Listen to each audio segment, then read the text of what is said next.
Hi, I'm Rob Steinke and I welcome you to my harness maker's workshop. Come on in and see what I've got lined up for you.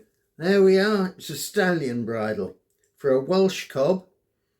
It's all stitched by hand and it's black. A lot of them are brown, but this is a nice black one that the customer ordered.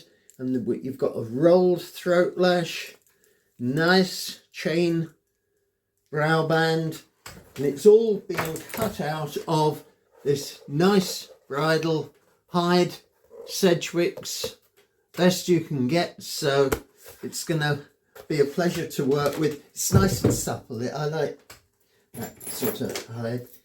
So then with the bridle, there is what the brow band starts life as. This is actually, yes, this is a nickel one.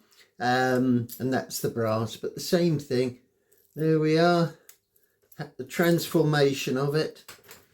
And I particularly like crown buckles, these buckles that you see here. I love that shape. And when I was doing a bridle for my Welsh Cob, oh, good few years ago now, these are the buckles that I chose.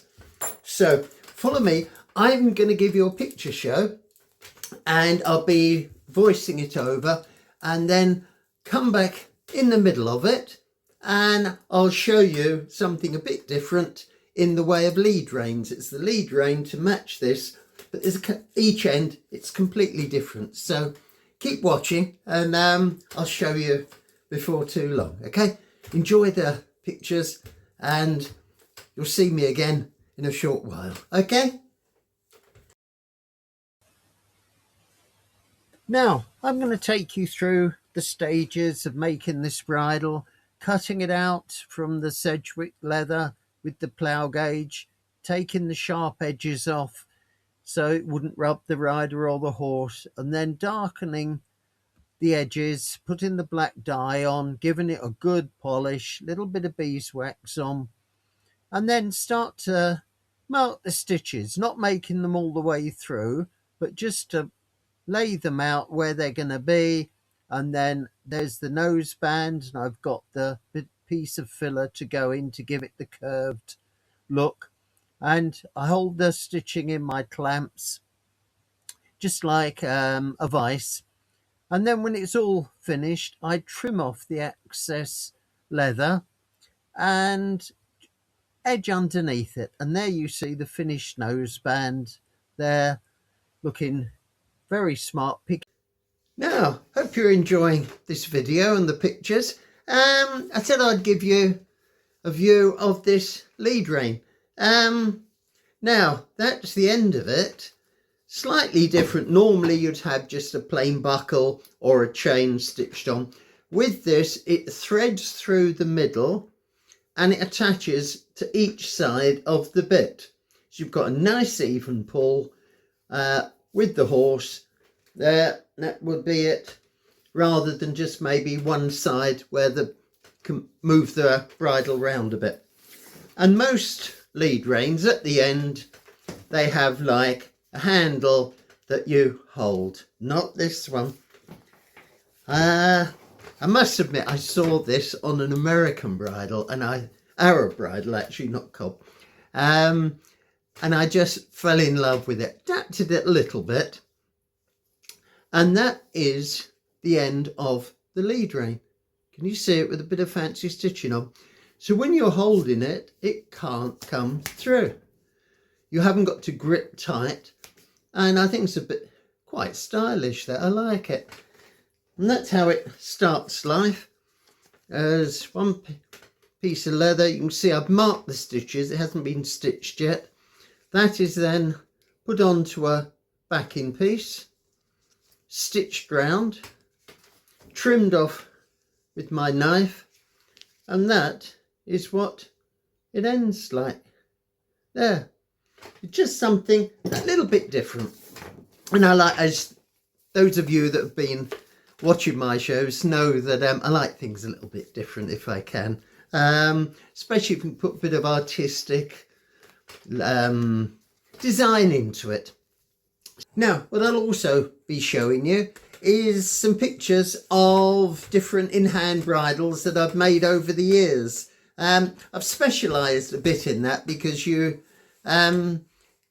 got a bit of leeway for design, which I like, as you most probably know. So enjoy the pictures and you'll see different animals from miniatures to big cobs and that. And some of the bridles, as I say, that have passed through the workshop over the years, and hope you enjoy. Okay, see you at the end. And then we've got the cheek pieces with the lovely crown buckles on them. They're hand stitched like the rest of the bridle is, and the lead rein that you've seen. And then I start on the brow band with the chain. Make the holes to secure it in position first of all, and then stitch it all the way through the top piece of the leather. And then when that's all done, I stitch it onto the backing and then trim off with my head knife so that everything's fitting nicely. Edge the back so it's not sharp on the horse, and there we are. There we have the finished bridle.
Now to close this video, I thought I'd show you just a couple of bridles that I have in the workshop here.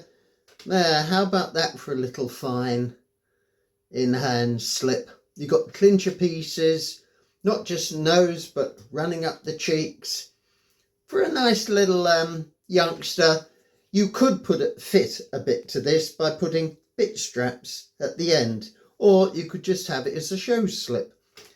So you've got that for the small dainty ponies, and here you have something totally different for a bigger horse. I have to come back to this, otherwise move back a bit from the camera, otherwise you won't see it.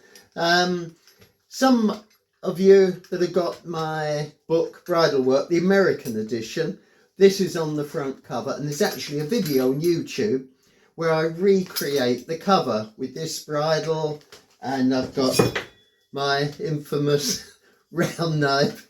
I said to someone the other day, I use it regularly, and their reply was, yes, so I see. So yes, but that was made for a competition at the Royal Dublin Show, which it was selected to go on show, and that has stayed with me all the time.